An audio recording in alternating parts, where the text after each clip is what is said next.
WCBI News at 10 starts now.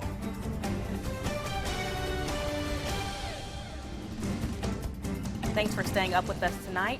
2 state agencies have new leaders. Governor Tate Reeves announcing the appointments to the Departments of Corrections and Public Safety today. Courtney Ann Jackson has more from the Capitol. The newly appointed Department of Corrections Commissioner Burl Cain previously served as warden of the Louisiana State Penitentiary at Angola. From beatings to Bible studies, he transformed America's bloodiest prison into the model of success for the nation. Questions were raised about Cain's past. Louisiana reports indicate he was the subject of multiple state investigations and later a legislative audit that said he had prison employees work on his personal home and use public funds for personal use. It was unfounded as far as any wrongdoing, any ethics violations or what have you. It seemed like that once the politics were removed, that the accusations were basically dropped, and I have absolute full confidence in Burl Cain's ability to change the culture at the Mississippi Department of Corrections. I have the absolute confidence that he will do so in a way that will make all Mississippians proud. Cain says his priorities right now would be We want to really work on less victims of violent crime, safety in the prison, safety for the staff. We want to have moral rehabilitation. Sean Tyndall is being named the new leader of the Department of Public Safety, a heavy lift with several divisions, including the Crime Lab, Bureaus of Investigations in Narcotics, Highway Patrol, and Driver Services, a hot topic as locations are closed due to COVID-19. Try to find ways to improve and make it better so that when we do open, obviously there's going to be a flood of people showing up to get driver's license. It comes down to customer service in somewhere like that, and nothing makes people madder than having to get somewhere and wait for 3 or 4 hours to get something they need. Courtney Ann Jackson, WCBI News. Tyndall's background is as an assistant district attorney, state senator, and most recently as a judge on the State Court of Appeals. Governor Tate Reeves says he will sign a $300 million piece of legislation to help Mississippi small business owners. Lawmakers passed this bill last week, qualifying small businesses that were forced to close by the order are eligible for a $2,000 direct payment. $240 million of the plan will be used to create the Back to Business Mississippi Grant Fund. Each business could qualify for up to $25,000 in grant money. The money is only about 25% of the state's allocated $1.25 billion in the CARES Act money. A Noxubee County supervisor has passed away after being diagnosed with COVID-19. Sherman Patterson died this morning at North Mississippi Medical Center in Tupelo. The supervisor was in his 3rd term and was vice president of the board. Patterson was known for his steady leadership and willingness to help. Funeral arrangements are incomplete at this time. The Mississippi State Department of Health is reporting at least 145 confirmed cases of COVID-19 in Noxubee County. Some churches across the state are ready to welcome back members this Sunday. Governor Tate Reeves yesterday released recommended safety guidelines for worship. Bobby Martinez got reactions from a number of area pastors. It's really been hard on a lot of churches. The impact of COVID-19 has placed churches in unfamiliar territory. In an attempt to help prevent the spread of the coronavirus, many churches placed their services on hold and have resorted to social media to spread the good word. Pastor Randy Rando of Community-Wide Outreach Ministry in Columbus hopes to reopen soon. I believe that we're going to be able to reopen pretty soon, and I feel like that all churches should come together and develop a strategy to open. And he has plans to keep worshipers safe. The first step is to make sure that the church is sanitized before service and after service. The second thing we want to do as a church is we ordered a temperature checker that no contact, so that we can check people temps before they come in the church, and if it exceeds 99.5, we'll just tell them to omit this Sunday until they go and seek a physician or the temperature come back down. Pastor Sammy White of Oakland Missionary Baptist Church in Crawford feels the state is relaxing the restrictions too soon, but is happy there are guidelines to help pastors with ways to reopen safely. What I'm looking at possibly is maybe having 2 services, and also, with the sanitizing of, doorknobs and things of that nature. But in the meantime, Pastor White says he will continue to stick to the current plan when preaching to his people. We're able to do parking lot service, drive-in service, so we're able to do that, and it's working out well for us. Also, Facebook time, we're doing Facebook service, so that's working out good. So those are the mechanisms that's being put in place, and our members, the church seems to, to adapt, well. We'd like to know how your church is planning to reopen. It is advised you contact them by phone or by social media. A church in Holly Springs is destroyed in an early morning fire. Now investigators are looking at an arson as the cause. Melissa Moon with CBS affiliate WREG in Memphis has more. Firefighters got here at around 2:30 this morning, but believe the fire may have been started a lot sooner than that because this building was fully engulfed when they got here. Hours after Holly Springs firefighters put out the fire, it was still smoldering. The church on the hill nearly leveled by the blaze. Criminal investigators with the Marshall County Sheriff's Department believe it was intentionally set. Based on the evidence and what we've seen at the scene on top of the hill, that this was an arson. Because of the coronavirus, members of First Pentecostal Church have not been meeting here. The Sheriff's Department says the pastor is out of town but was notified about the fire.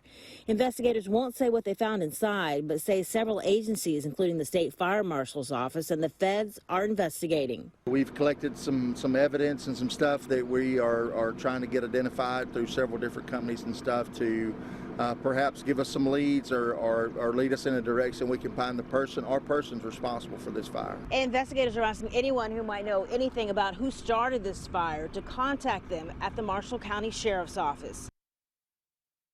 A serious car crash sends one person to the hospital. It happened around 5:15 on Highway 12. The driver of a Ford pickup was heading east when he ran off the road, rolling the truck down an embankment. The driver was taken to Baptist Golden Triangle with unknown injuries. Mississippi Highway Patrol is investigating the crash. Great weather this evening, and really for a good chunk of the last 2 days, comfortable temperatures, a mix of sun and clouds. The sunset again this evening back to the west in downtown Columbus. We can see that with our Off Insurance time lapse, and hopefully you were out there soaking up the great weather. Temperatures now in the upper 50s in Starkville. Otherwise, we are in the low to mid 60s. The wind is calm. Patchy fog developing around the region. We don't really envision too many major problems here, but there could be some fog out there later on tonight, so just be advised. Mid to upper 50s for lows. Tomorrow, a mix of sun and clouds as well. Temperatures back into the lower 80s, so we're nudging things up on the thermometer. The heat and humidity build on in for this upcoming holiday weekend. I'm back with your full First Alert forecast in just a few minutes. An organization at Northeast Mississippi Community College is making sure students have enough food and supplies during the COVID-19 pandemic. A group known as Tiger Den, which stands for Delivering Every Need, is providing food boxes for students in need. Students apply for assistance online and pick up their packages using their school ID. The assistance is even available to students not receiving financial aid. We decided that we were going to have to open up the Tiger Den to all students because COVID-19 has changed everything. We're going to change with it. We've had great donations from community sponsors. We're still accepting donations. Right now, we have packed over 45 boxes for students, and we will continue to do that throughout the rest of the semester. Northeast, at its core, is a community, and we want to make sure that the people in our community are taken care of. Tiger Den is a free resource to students enrolled in at least 3 hours. A partnership between the Family Resource Center and Molina Healthcare is getting free meat to hundreds of people impacted by the COVID-19 pandemic. Allie Martin has more from Tupelo. Response to the free meat giveaway was so great, the Family Resource Center had to set up 2 locations. Vehicles lined up to fill out paperwork at FRC's offices on Church Street. Hey, how are y'all? How many tickets? The drive-through line was a couple of blocks away at the organization's offices on Magazine Street. They're getting 10 pounds of chicken. They're getting 2 packs of bologna, hot dogs. They're getting a hand sanitizer. The first 200 got a mask that was donated to us by Blythe Cox Drugstore in Boonville. The meat giveaway was made possible through a partnership between the FRC and Molina Healthcare. The company paid for the meat, and helped with the distribution. There is an increased need across the board, whether it's household supplies, food, anything, just pretty much, people are hoarding things in the stores. So when you have a chance to give back, we can get our hands on some of the commodities and give back, it's very helpful. Gregory Payne Sr. was one of hundreds who came through the line for free meat. He was laid off because of the COVID-19 related shutdowns, and he is grateful for help he's received from many sources. President Trump and Tate Reeves have done everything for Mississippi that they can, and I'm appreciative of everything they've done. And God bless all Mississippians, and if you need food, please come down and get it. Do not let your pride get in the way. Molina Healthcare is planning more partnerships like this throughout the state, and the Family Resource Center says they look forward to partnering with Molina and others who want to lend a helping hand. In Tupelo, Allie Martin, WCBI News. Last year, the Family Resource Center served 72,000 people in 42 counties across Mississippi. As for vegetables, the pickings are getting pretty good locally. The Tupelo Farmers Depot opened Saturday. Downtown Tupelo Main Street Association says there will be some changes to the layout of the market to encourage social distancing. Only cash transactions will be accepted, and the use of masks and gloves will be enforced for staff, volunteers, vendors, and customers. Vendors are encouraged to bag produce before arriving at the market, and samples will not be available. The market will be open Saturday from 6 until noon.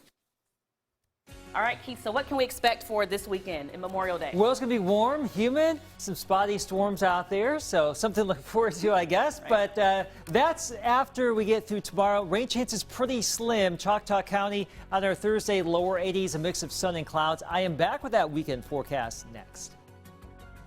Your WCBI First Alert AccuWeather forecast with Chief Meteorologist Keith Gibson. It's Wednesday, but we do have a big holiday weekend upcoming in just a few days. More heat, more humidity, just like summer. Now, Memorial Day weekend is traditionally the unofficial start of summer. Summer officially begins next month, but it's going to look and feel like it. Upper 80s to low 90s, pop-up showers and storms around. You know the drill here. Some of you could get soaked. Some of you may not, so just have a backup plan if you do have a barbecue planned in your backyard. Our time lapse from Louisville, Mississippi this evening. Look at that. A great night to be had across the region. Downtown Tupelo, some of those clouds perked on up today. And then as the sun got low on the western horizon, we said goodbye to the clouds and we said hello to a great evening. Temperatures tonight, mid to upper 50s. We may see some patchy fog. Already some of that is developing, so just be aware of that. And here's our first alert forecast. Let's see who we have tonight. We've got Emma, we've got Whiskers all cuddled on up. And a lot of you getting ready to cuddle for the night as we get ready to get into our Thursday night. Tomorrow, or Wednesday night rather, don't rush the calendar, Keith. Tomorrow is Thursday, tonight is Wednesday. Tomorrow is Thursday though. Low 80s across the board, so a little bit warmer than where we have been. We've been in the 70s the last couple of days, very comfortable. Humidity still in check. Upper 70s perhaps still in the far northeast. We're still under the influence of that area of low pressure, but most of us, I think, will get into the lower 80s, maybe some mid 80s down towards Aliceville. Winds from the south at about 3 to 7. Beautiful flowers in many gardens. Joey Barnes sends in this picture of the daylilies out in his yard right now. Hopefully you have some great flowers as well. Check out the WCBI News app for the latest forecast, of course, and you can share your pictures and videos with us. Big time storms erupting out here across West Texas and all the way across the high plains, even way out there in Montana. We have some quiet, some benign weather around here. That area of low pressure is still swirling to our northeast right now. We are sandwiched in between. Now, there's actually a frontal boundary down to our south. That could actually enhance some shower and thunderstorm activity tomorrow. For us, can't rule out a shower, but much like today, most of you won't see it. Now, this boundary is the leading edge of some warm, humid air, and that could kick off a few showers and storms tomorrow night and our Friday. So as long as that's around, we can't rule out some rain. And then we may see some scattered activity during the day Friday as we really start to get warm and sticky. Rain potential is going up next week across the southeast as we get into the summer-like weather pattern. That just means daily chances for showers and storms. So let's check it out with your AccuWeather 7-day forecast. Lower 80s tomorrow. Can't roll out a shower. Most of us will stay dry, but I think we'll have a better chance for some storms here on a scattered basis Friday, Saturday, Sunday, Monday, Tuesday, and Wednesday. And that's our standard summer fare around here. Very muggy during the day and at night with some pop-up showers and storms. All right, are you missing the thrill of the SEC baseball tournament this year? Tom has a remedy for that a little later in sports. Welcome back. More than 25 million Americans are living with asthma, and those numbers are growing.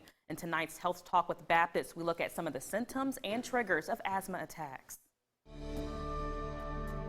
Hi, I'm Dr. Gaurav Dutta, part of the pulmonology team at Baptist Memorial Hospital Golden Triangle.